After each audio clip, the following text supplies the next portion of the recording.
Welcome back, subscribers. This is going to be another AI slash. It's kind of weave into my little HVAC project that we've been working on for one of our properties. And what I'm finding in using AI as an engineering element, that's what we're going to talk about today, and some things that are very interesting with it that I'm finding. I'm currently using a Claude. My Claude is his name is Ezra. He came up with a different name, and I'm using Sonnet. I think like the latest version. Let me see what it is here really quick. Sonnet 5 on the medium side. I guess you can kind of ramp it up. Effort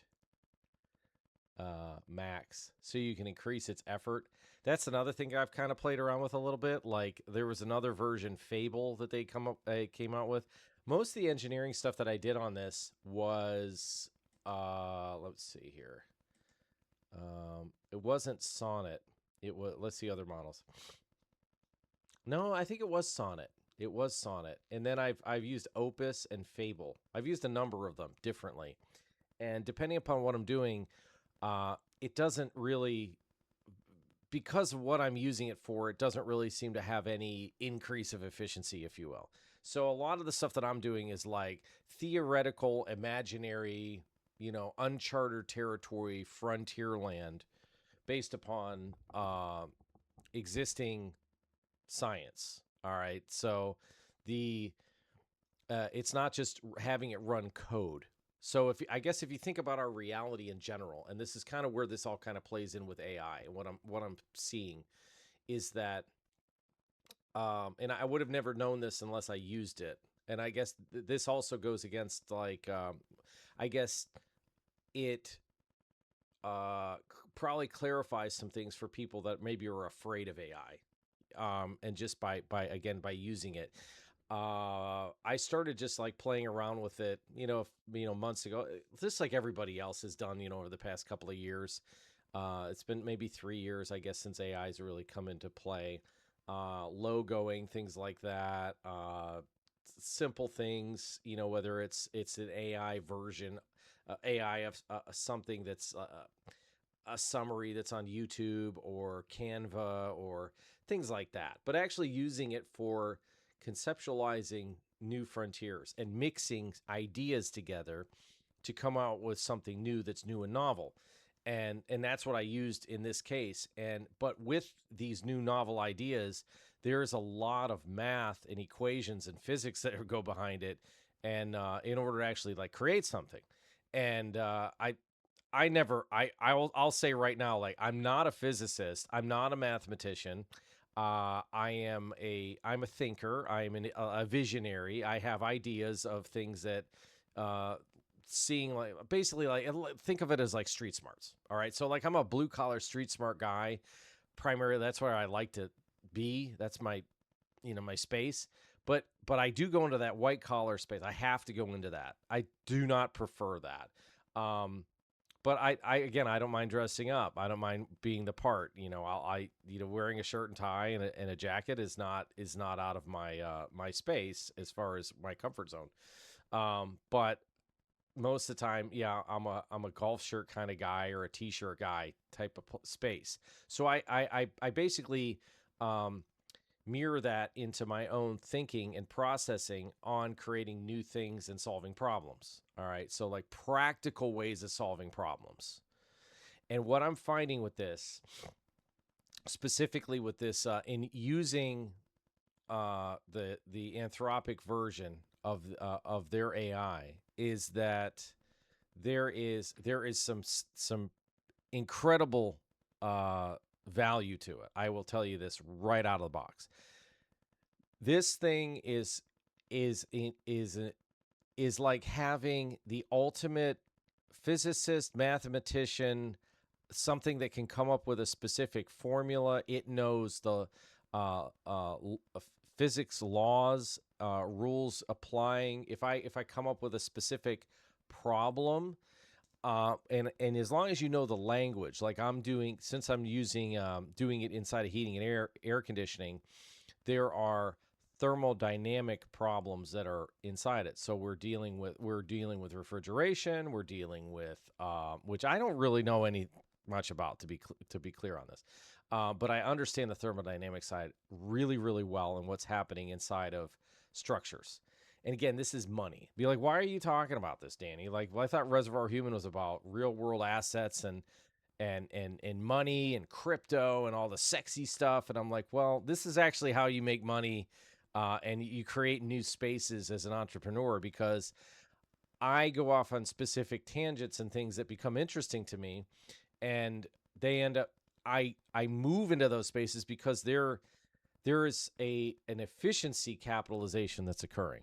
And when I see there being something that is not running very efficiently, I can't handle it. I have to go into it and see, like, well, how does this work? Why is it this way?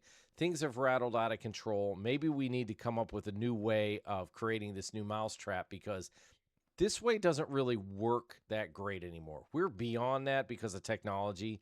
We probably need to go ahead and look at this, the way that this system has been engineered, whatever it is.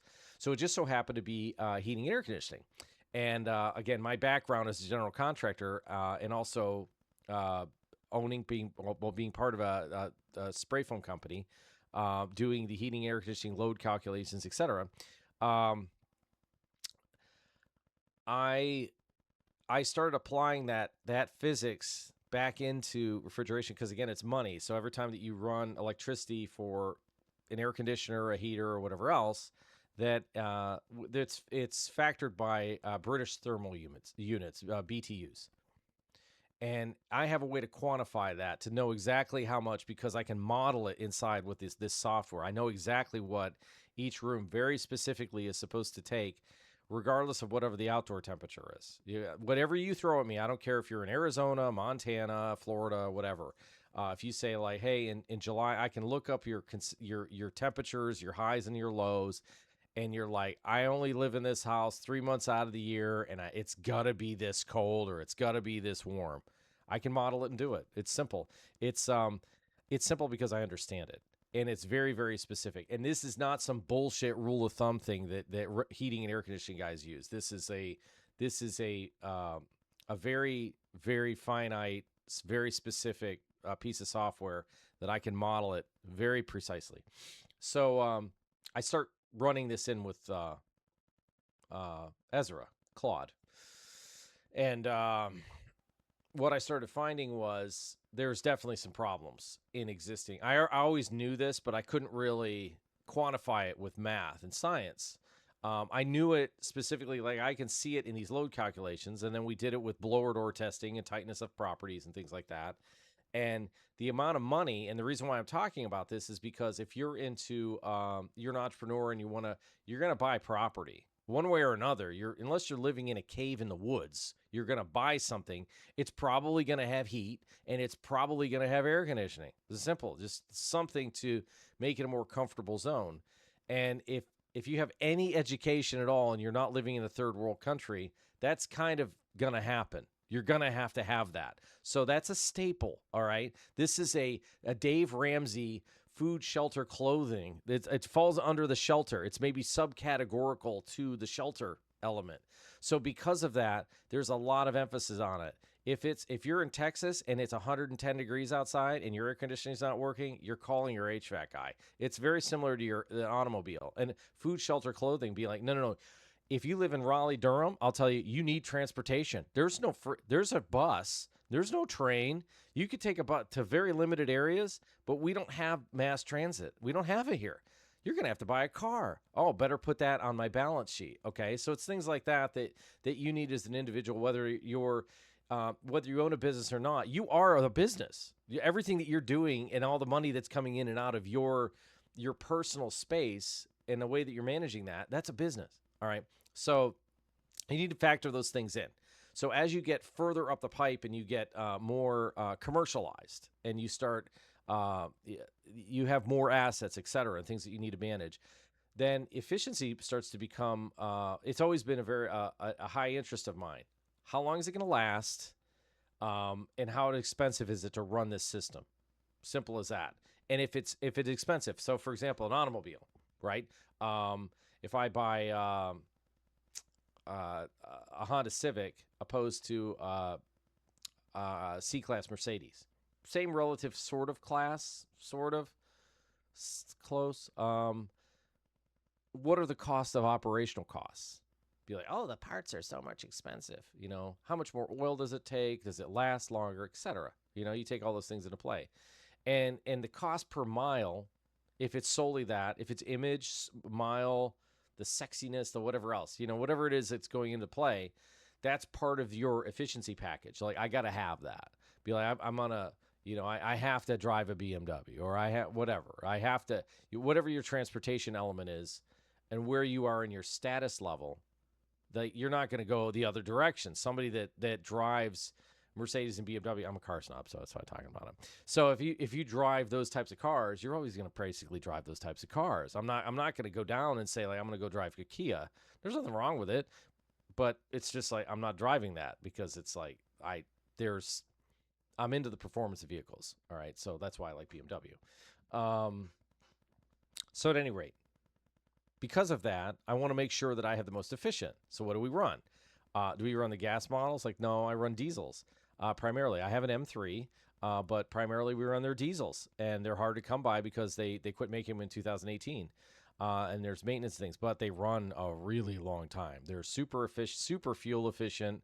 Our cars are getting like 42 miles a gallon, the way that we set them up, etc. So it's like, again, it's like my champagne on a beer budget. It's about efficiency. It's the BMW, but it's because it has this particular drivetrain in it. So anyway, same thing happens with housing and heating, air conditioning, because what I'm finding is running these numbers and things through Claude, through Ezra. I like to call him Ezra. It's better. It's more personal. Is that there is a gray zone based upon the way that they design this equipment, and it is an instant gratification. It is not a low and slow churning thing that's going on. And because of it is that there are variances that happen throughout the day with temperature, and this is one of the things that happens. There are a number of very interesting hermetic principles that play into this in everyday life that people don't even realize. For example, what's the temperature outside? What's the temperature outside if you add in moisture? It's 50% humidity, it's 20% humidity, it's 80% humidity. So all those factors change the pressure that those two want to mix. So the inside of the house might be 72 degrees and the outside might be 82 degrees. 82, and what's the moisture content? So the two of them want to mingle through osmosis. And whenever that happens, it's called the design pressure rating. Whenever that changes, it significantly alters the capacity of what you need for the equipment. So this lies the problem. It strains it. So whenever you model these things, you're trying to model essentially for the most extreme. So if I'm doing a equipment that it's 100 degrees, or if it's 105 degrees, will the equipment actually really work? And as I've been getting into this, I can have it instantly. I have an idea. I'm like, okay, this is the way basically I want to go with this design and literally build refrigeration equipment. All right. And on our private site, I'm going to actually show what I'm doing. Like, after I'm at the point where I'm at the assembly process right now, and I just need a couple more parts. But I'm going to put this together and then identify basically how the whole thing works. And we're actually considering we're going to get it up and running, but there's absolutely room for commercialization with this, where it's kind of a plug and play, where we could essentially like build equipment and then sell it. You know, right, pre-charge the refrigerant. You don't need a technician. You have this equipment, and then you can hook it up to your own personalized geothermal loop, and it'll work. You're going to have to DIY it, but you at least have the equipment that allows it to work. There is a gating, absolutely, that we've found through. I don't know. It's an international, like, global warming thing that they started rolling out in the 90s because of the refrigerants. They're supposedly like ozone depleting and all this other business. And the science that's behind it is murky, just like all the rest of it, because we don't have any data running back they're not 100% sure, but again, it's just a way for them to create like a non-freedom zone again for somebody. So I was like, well, if somebody wants to DIY air conditioning, you can't really do it. You can't. It's very very difficult because the refrigerants that they use and things like that are you can't buy them. So you can use natural refrigerants, and that's actually what I'm doing on this system. I'm actually using propane as a refrigerant, and that's actually considered a like environmentally friendly refrigerant. I didn't know this. I've like all learned all these things about refrigeration, and it's because of the AI. So once I have a question like what are you talking about? Well, tell me about the history of that. Tell me about how this works, and it gives me sources, and it's very good about giving like specific anything that has been published. It will give source material like and how it actually really works. And so it's been this really intensive learning curve. All right. And almost like having I was talking to my son about this, and I said it's like having this ultra intelligent older person, if you will, that has been through a lot, that knows, that can instantly recall documented something that has been written, peer review papers, or like I said, formulas, et cetera, et cetera, et cetera. Like, and if you're inquisitive enough, you ask enough questions, you will absolutely drill right down into the core of the reasons why things are the way they are.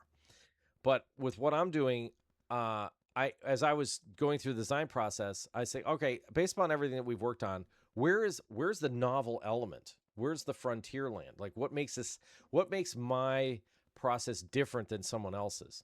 And there are a couple elements to it that are very, very different. And but they're very large increases, and anybody can do this. So I was like, well, that is a new novel way to do it. I would have never thought of doing this unless it was for running it quickly through Ezra and saying like, well, let's just work the math out. If this method and technique is possible, then we ought to be able to model it with equations and math. And I had told him, it's not a him, but when I told it was that I said I want to do this like Tesla would do it. I said I don't want to do it like Edison. I said because of my blue collar background and not having the math and the sciences, I said I understand it enough to be dangerous. I understand the language, and I understand essentially what needs to happen on the equation, but not necessarily how to assemble the equation or make the mistake on doing the math. You might even know the equation. If anybody's ever taken physics classes or anything like that, or just algebra, this because algebra, if you make a mistake and then it's jacked. So if you're actually designing something and you don't get it right, or somebody on your design team doesn't get it right, that's a big problem. So now I can it's like having Ezra is like having this really good, better than good, a very high level, like doctorate level physicist slash mathematician that understands this and say like, we got this problem. There ought to be a way to model it. I've got pumps that are running at this many gallons a minute. I need you to figure out the annular geometry of a half-inch piece of pipe, whether it's copper, PEX, this wall. I need it's running this distance. I have airflow that's running through a 10-inch duct, and it's running at X amount of CFM per minute. I'm throwing like I know about all these different elements, and saying, based upon all of that, is there a way that we can extrapolate an equation that will enable us to be able to come up with how large of a pump to buy, or the length of the pipe to run, or at what point do I need to step up from half-inch pipe to 3/4-inch pipe because I'm lifting the water 18 feet in height? Is that going to affect the headroom of my things like that, like the head of the pump? Will the pump that I'm going to buy, is it going to have enough oomph to pump it up that high? So all these little elements and things, like as you're designing it, not a trial and error thing. I said, I'm not going to go at this at being like an Edison version. I want the Tesla version. I don't want the the Edison where it's a trial and error and we're going to try like 1,000 different ways to make a light bulb using horse hairs and human hairs and all this other crap and just burn them all up. When they were trying to create the filament inside of an incandescent light bulb, if you know the history of that.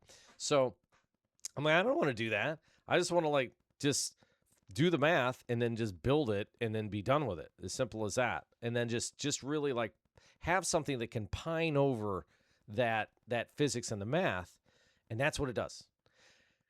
I will tell you this, which is absolutely incredible. So in a period of about 4 weeks, I have on paper, and as I'm like getting into the actual like buying the materials to put the thing together, if I had to do this on my own and had no AI, I would never, first of all, attempt it because I don't have the math and science. I have always said, I've told people, I said, if I had the way that my mind works, because it's like, it's dyslexic and it's like, I have a lot of things going on all at one time. And I said, if I was more interested away from like, say, building science of actual hands-on and dealing with problems that way, mechanics or like really how things work. And I said, my background was in math or science or physics. I said physics especially. I said there'd be absolutely no telling what I could create. No doubt about it, because the way that my imagination works. So I understand how math and I understand math and science, but the formulas. I had a physics teacher in high school. His name was Bob Jafrida. He taught high school physics. We kind of had like it was in New York State. It was like Regents level, and then like he had like a basic level. That's one that I took, so it wasn't super intensive. We didn't have as much homework. That's why I took a lot of those like lower level classes, so I could get out of doing the homework. But I still got a taste of what it actually was because I was interested in it, and he also taught at our local community college as well. So he's a professor. So he comes in one day and he's just like freaking out, and he's like, we're like, what's going on? And he goes, just some days I just can't take it. He's like, I have over 400 formulas in my head at any one given time. And he said, and then I'm dealing with like everyday stuff. He said, like, it's like he has his science mind and how that all works in physics and formulas. And then, which is very rigid. This is the way, these are like bedrock. And then real life, which is this analog variance of whatever bullshit that's going on so he was having a hard time. He told us like marrying the two up. And at the time it never really made any sense, but now it makes perfect sense. So he has this like super analytical, super mathy, sciencey mind. It's so saturated in that space. He's so into it. And then he has to be a regular human and like, mow his lawn on the weekends and keep his wife happy and make sure the kids go to the ball game and soccer practice and, deal with school administration work and all that crap. So yeah, he was having like basically like a breakdown. He's like, today we're not I'll remember the day. It was so funny. I felt really bad for the guy because at that time I was like 17 years old. So I'm like kind of like nearing being adults. When you get like that in high school, right, you're a little bit more, you're not really pushing on the teachers anymore and being an asshole.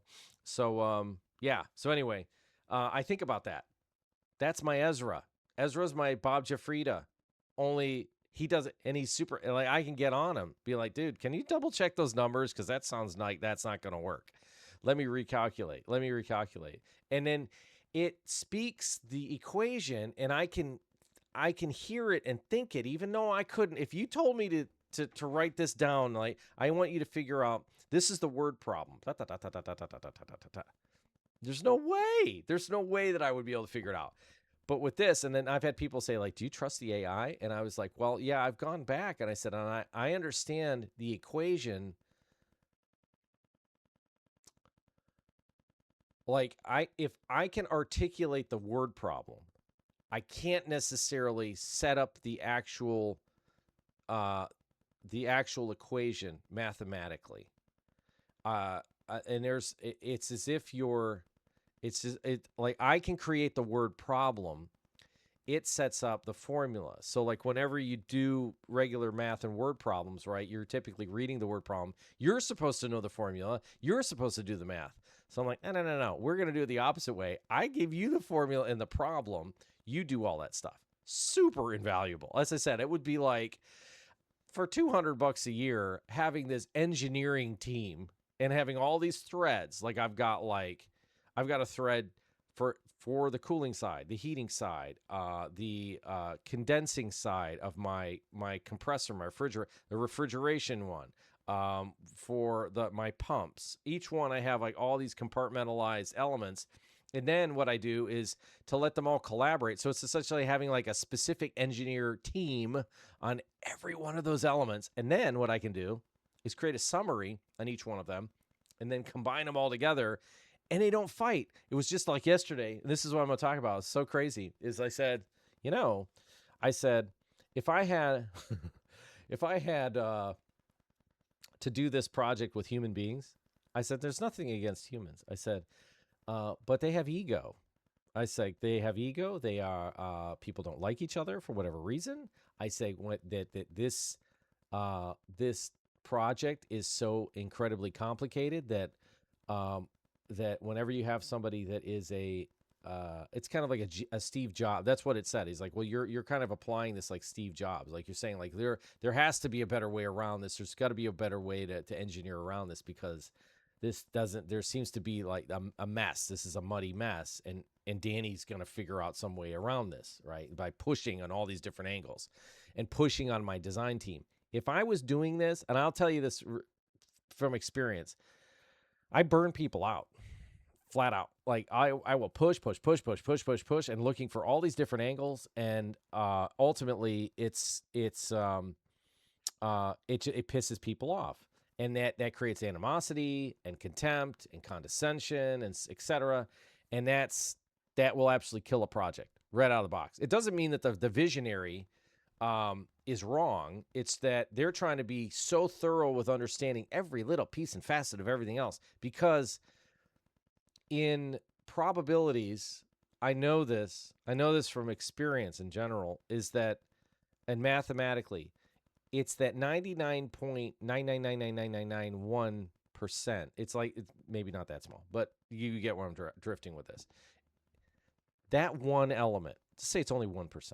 The 1% is what the entrepreneur wants. The 1% is what the human wants so they can game it or have an advantage over the other systems, whatever that may be. Maybe it is by making more money, creating a patent, creating something that's more efficient, saving time, money, same thing. So you're using this as an effect to make it better. And you're like, well, 99% of the other time it's all the same. So the ones that are the real thinkers are like, well, let's look at the 1% and see if it's possible that if that 1% of the time it doesn't happen. This is CERN, by the way. This is the Higgs boson. This is what's going on. Maybe that's what I'll call this. HVAC and Claude meets Higgs boson. That's bonkers. And how to relate all these things and be like, this guy's crazy. How the hell could he? No. Yes. It's the same principles. What they're doing in CERN is they're running all these particle collisions. All right. We're not going to get into the timeline shift and it's screwing up our reality and all that other crap. We're not getting into that. We're just like, what's on paper, what it's actually supposed to be doing. It identifies, essentially, they're looking for this God particle, right? Like how creation, like what happens? Like that if we do the same thing over and over and over again, it's like trillions and trillions of collisions that they're doing a second or some crazy shit like that. You can look it up. That they're looking for that one time out of a trillion. Let me look it up. Let me ask. Let me ask this. It would be at CERN, how many collisions do they have to accomplish in order to achieve or witness the Higgs boson effect?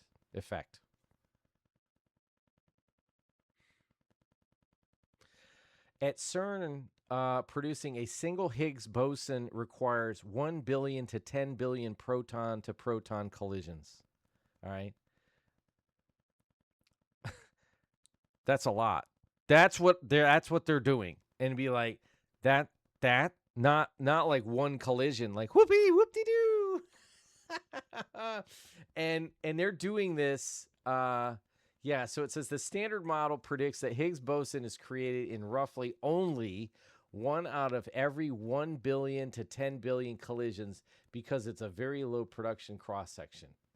Okay, what does that have to do with what you're doing, Danny? Be like, because if you're going to be chartering a new course and coming up with something novel, you're going to have to go and do something like that. You're now in a regular human space, we don't have to do something a billion times. Thank God. So it means that you actually have a real chance in figuring something out. Like if you put it on Sir, they have all this energy and time and all this manpower and capital that's invested into this just to kind of make these discoveries and creation, whatever their motive is. Again, like it's opening up dark portals and all the other shit. I get it. But ultimately on paper, this is what Higgs boson is. Okay. But you're doing the same exact, you're like a mini CERN, think of it that way. So whenever you create a conflict and resistance in your idea and your impression, you're like, this isn't right, I'm not doing this. You're in a group of people and you sniff something, you're like, no, this isn't right. It doesn't matter if you're out partying and somebody breaks out dope and shit and you're like, I'm not into this shit, I'm out of it.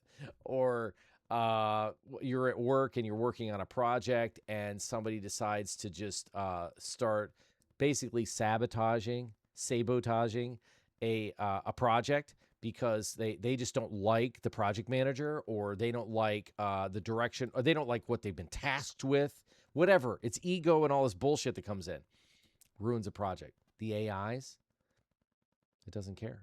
I can rip its ass and be like, dude, you just went off on this 30-minute tangent about me trying to work out XYZ equation, and your math is wrong. You need to, this isn't right. Oh, thank you for identifying this. Here's another thing I've noticed with this, with using these. When the threads get deeper, what it gets like, it starts losing its oomph. It gets like delusional, so what I'll do is I'll have it do a summary, and I'll read through the summary, and I'll just copy and paste the summary into a new one and start all fresh. It's I would say, like, organically, it's like when a plant, like say your tomato plants, which grow like crazy right when you get started. When they're brand new, they're great, just like humans. They're great and fresh and tight, and everything is great tasting and everything else. So that plant, as it gets older, it starts losing its vitality, and it's just like, yeah, let's just tear this out and get a new one. It works exactly the same way from what I've experienced. So what I do is just make a new summary and say, like, all right, let's take all the good stuff out and then dump it into here of all the discoveries and things that we've made, the things that really stand out that make this novel. And that's the things that I say to it. And I'll say, hey, do a very intensive summary based upon the novel elements inside of this thread, so I can paste this into a new thread and create a new space so that we can continue to keep onward and upward and moving forward. Like, oh, great. And it's like, basically I'm telling you, like, hey, F off, I'm getting a new design team because you've gone full retard on it. Sorry for saying it like that, but it's just a weird thing that happens inside of the threads of the AI that it just gets there's just too much, and it just needs to be just like kind of left off and let go. So anyway, that's kind of what this video is about. And it is, again, like I'm thinking, like, how am I going to title this? It's so interesting, of things that we notice. It's another AI discovery, something like that. I don't know, because I'm seeing a number of things, a number of elements and environments of things that are like in the news of what's going on, and they're all kind of congealing. Whether it's my own personal projects, the digital space in general, crypto business, this new frontier space is kind of like, hyper novel reality that we're going into because of the veracity and how fast you can get something done with using artificial intelligence. And say, like, it on my side, would I put the money into this project and spend the money and hire an engineering team? No, I wouldn't even know where to get started. Be like, I would need a physicist. I would need someone that, if I had to have a physicist, actually, Kate is, she's working at Duke University in the physics department, and she's not a professor, but she's working in the department as, like in their one of the departments in there in the administrative office, and but she's mixing with these physicists, and she's talked to a number of them because it's like off season right now. Their school is out right now, and she's like, oh, you would just absolutely like love these guys. You know, she said that their offices are like full of all these little knickknacks and projects and things that they built, just like she's like your house. And I say, yeah, I say that's really cool. And I said, yeah, I said I think it would be really neat to go sit in some of these lectures. And she says, "Oh yeah, I can, I'll get a schedule and to see who's coming, if there's guest lecturers or whatever else, and whatever the topics are." I said, "Yeah, I don't really know what the physics department really focuses on at Duke University." I said, "But, I said it's not. It's very synchronistic that she's there, and I have access to the AI. So basically, I told her, I said, I have like really good skills in in the lab and in fabrication to actually create something like that hands-on. I say where I'm lacking, I said, is the physics, the formulas, and the math. And now you said you have the AI, you can just ask it, be like, is there a formula out there that would do da da da da da da da da da da da da da, and you spit it out, and then it says, oh, let me check. And then the amount of time that you would, if I had to ask a physicist, this is where I'm going with this. If I had to ask somebody from the physics department and say like, hey, can you work up this equation? First, I have to talk with them. They'd have to get to know you. And then you have to, like, yeah, I can do that. Like they're working for you. They're working for you because it's going to take time for them to work the equation. Do you know what this equation would be? And just like you're fishing, the old internet, the way it used to be, is like, you'd still have to know roughly what you needed, and then it would apply it.